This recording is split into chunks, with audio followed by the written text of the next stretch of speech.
I want a story, and I want it to be interesting and exciting and different. And I want there to be a really bad guy and a good guy. Are you sure? Do you think you're really ready for that? Remember what happened when I told you the story of Hanukkah? You cried over it for 3 days. Yes, I am. I'm ready this time. I'm positive. I want a story that I can tell my kids when I'm all grown up. A story to remember. A story for all time. Okay, a story for all time. I hope you're really ready. Here goes. This is the story of Purim.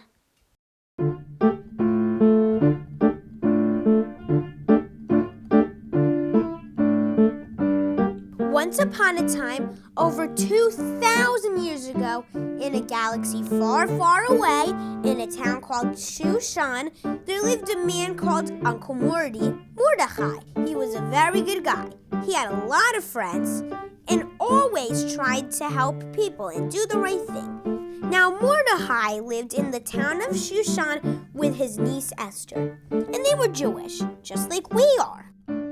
So they ate challah and went to Eden Walk and marched in the Salute to Israel parade and they went to camp at Bethel? Well, sort of. Just listen to the story, okay? Now, the king of the town of Shushan was a man named Ahasuerus. Ahasuerus. Sounds like a disease. Was he a bad guy? No, not really. But he was a powerful king with lots of money, and he lived in a big palace. And one day, he decided to have a royal party for all of his friends. So he sent out invitations for everyone to come. And his wife was named Vashti. But she decided to have her own separate party just for her girlfriends. Girls? Ew. Ew is right. And the king banished Vashti from the kingdom forever. She moved away, never to be seen again. So then the king had no wife, and then he got lonely and decided to find a new wife to make her the queen. He had an idea. To have a contest to find one. A contest? You mean like American Idol? Like X Factor? Or like The Voice? Or... Yes. It was just like those shows, and it was also like The Bachelor. All so that the king could find a new queen. When Uncle Morty heard about this contest, he ran and told his niece Esther all about it. Esther was pretty and smart, and she had a really great smile, and so her Uncle Morty knew she would win. Esther was really excited to enter the contest. She couldn't wait to be part of it. Well, okay, she needed to be persuaded to go. A few weeks later, the contest began, and women came from all over to compete in it. And King Ahasuerus watched every single one of them perform. Some of the contestants had a lot of talent and were also very pretty. That made him smile. Other contestants were not. And some of the women should not have come at all. That made him unhappy. The contestants all tried different things to make the king happy. When it was Esther's turn, she stood up in front of the king and she sang a beautiful song. Let it go, can't hold it back anymore. Let it go, turn away and slam the door. The king smiled at her and then Esther smiled back. He liked her a lot, and she won the contest. King Ahasuerus picked Esther to be the queen, and she became his wife to live in the palace. But she didn't tell him that she was Jewish. So King Ahasuerus married Esther and he didn't even know she was Jewish? Exactly. He didn't know her. He didn't even know her Uncle Mordechai. And I don't think he cared. But one day, Uncle Morty found out that two guys who lived in Shushan wanted to steal the king's royal crown. They were going to sneak into the palace and take it, and sell it on eBay for a lot of money. Oh no! What happened? Did they steal it? Fear not, my little man. Uncle Morty told the king's royal guards about these two guys, and they got into big trouble. So Uncle Morty was a hero, right? Did he get a big reward for doing the right thing? Well, he did do the right thing, but he wasn't a hero. At least not right away. But the king had a royal secretary who kept notes of everything that happened in the kingdom each day.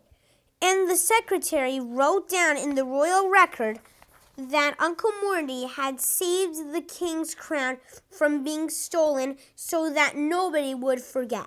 Now also in Shushan, there was a really bad man who worked for the king. This man was way worse than the two guys who tried to steal the king's crown. And this guy's name was Haman. Haman was an advisor to the king, but acted like he was the king. He told everyone, when you see me, you have to bow down to me to show respect. And if you don't bow to me, you will be punished. Now this was a big problem because Jews don't bow down to anyone but Hashem. But wait a second. Esther is Jewish, but nobody knows she's Jewish. And she's the queen. She doesn't bow to anyone but the king.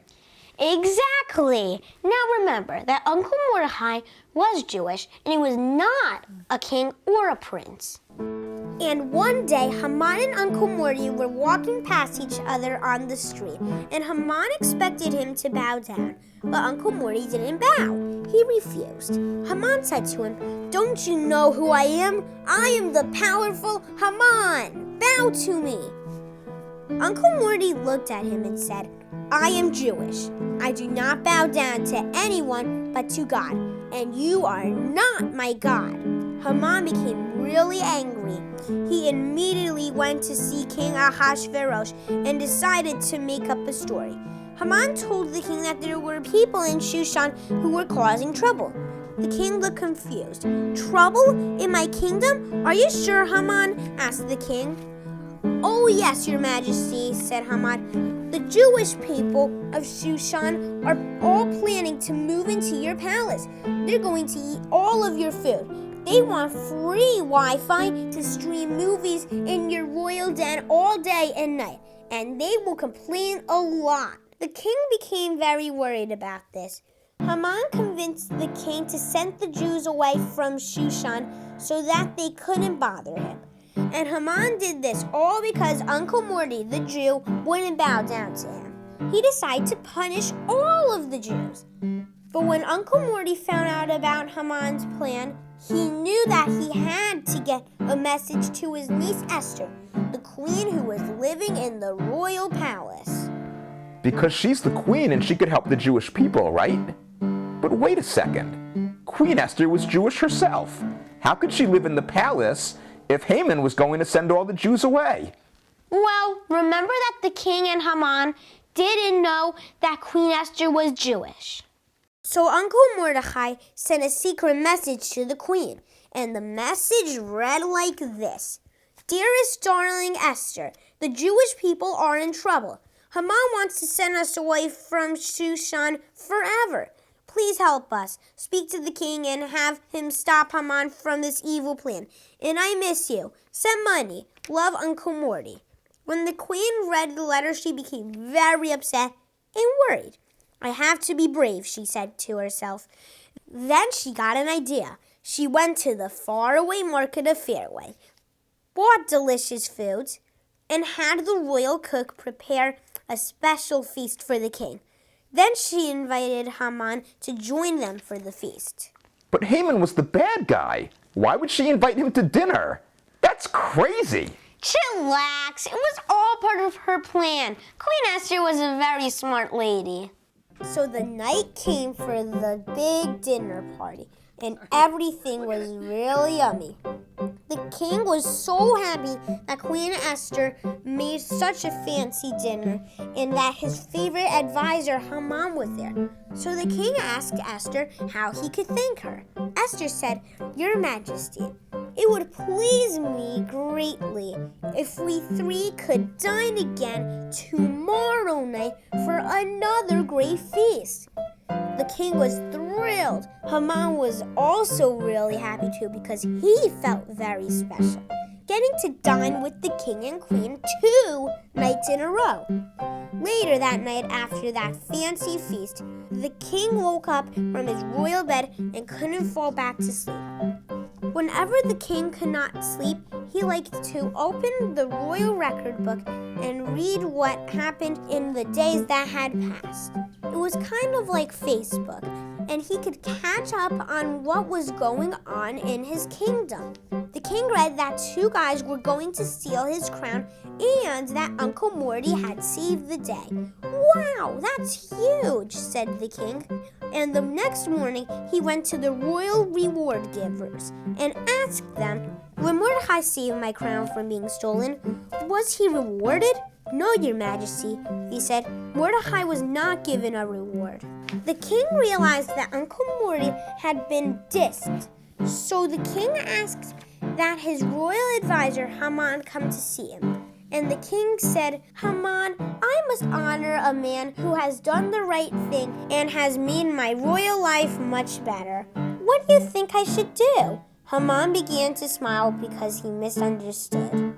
You mean Haman thought that he was getting a reward from the king, but it was really for Uncle Mordecai, right? "Yep, that's right." Haman stood there smiling and thinking to himself, what huge honor would he want from the king? Finally, Haman said, "Your Majesty, if you really want this person to feel special, dress him in a fancy royal robe, put a golden crown on his head, and let him be pulled around by a man yelling, 'This is what the king does to honor a very important person.'" The king smiled. He thought that was an excellent idea. Then the king told Haman to organize it to honor Uncle Mordecai. So there was Haman holding Uncle Mordecai around for everyone to see. And that night at the second royal feast in the palace, the king, Queen Esther, and Haman were once again eating another amazing feast that she had prepared. But of course, Haman was not very happy. Then it got even worse. In the middle of dinner, the queen stood up and said, "My dear sweet king, I am going to be sent away." Then the king stood up. "What?" said the king. "Why? Who is sending you away?" The queen pointed to Haman. "Me?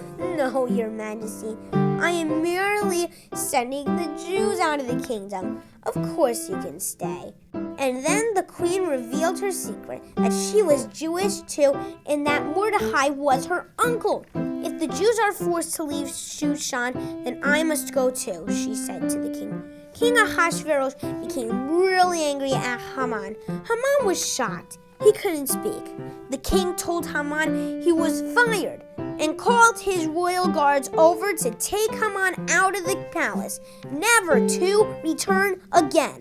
And then the king brought Uncle Mordecai into the palace and asked him to be his new advisor to take Haman's place. This was a great honor. The queen and her uncle hugged and rejoiced. And from that day on, the Jews could stay in Shushan forevermore. And the king and the queen and Uncle Morty lived happily ever after. I want a story too. Tell me the story of Exodus. Do you think you can wait a few weeks?